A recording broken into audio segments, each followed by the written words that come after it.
మీకు తెలుసా వెండి ఎందుకు పెరుగుతుందో? తెలియకపోతే రీల్ని వెంటనే లైక్ చేయండి, ఛానల్ని సబ్స్క్రైబ్ చేయండి. లేట్ చేయకుండా వీడియోలోకి వెళ్ళిపోదాం. సిల్వర్ పెరగడానికి చాలా కారణాలు ఉన్నాయి.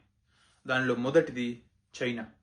చైనా తన ఎక్స్పోర్ట్స్లో సిల్వర్ని నిలిపివేద్దామని అనుకుంటుందని రూమర్స్ తోటి సిల్వర్ ధర పెరిగింది. చైనా నుంచే మనకి ఎక్కువగా వెండి వస్తుంది. సిల్వర్ ని ఎక్కువ ఇండస్ట్రీస్ లో యూజ్ చేస్తారు. EV vehicles, batteries, solar panels లో వెండి యొక్క వినియోగం బాగా ఎక్కువగా ఉంది. దానితో పాటు రెండవ కారణం అమెరికా వాళ్ళ యొక్క క్రిటికల్ మినరల్ లిస్ట్ లో సిల్వర్ ని యాడ్ చేద్దాం అన్న రూమర్స్ తో సిల్వర్ ధర ఆకాశాన్ని అంటుతుంది. మన అందరం గుర్తు పెట్టుకోవాల్సిన విషయం ఏంటంటే సిల్వర్ స్మాల్ క్యాప్ అన్నమాట. వోలటాలిటీ చాలా ఎక్కువగా ఉంటుంది. ఈ రెండు కారణాల వల్లే సిల్వర్ యొక్క ధర చాలా పెరిగిపోయింది.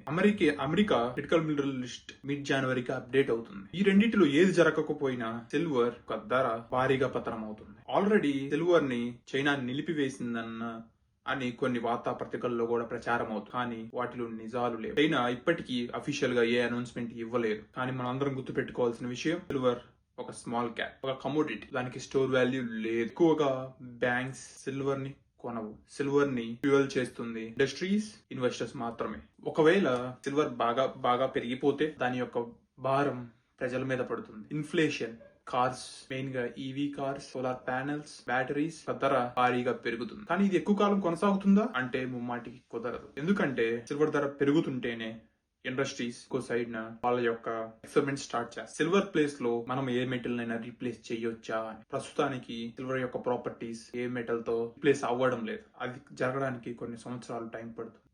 ధన్యవాదాలు.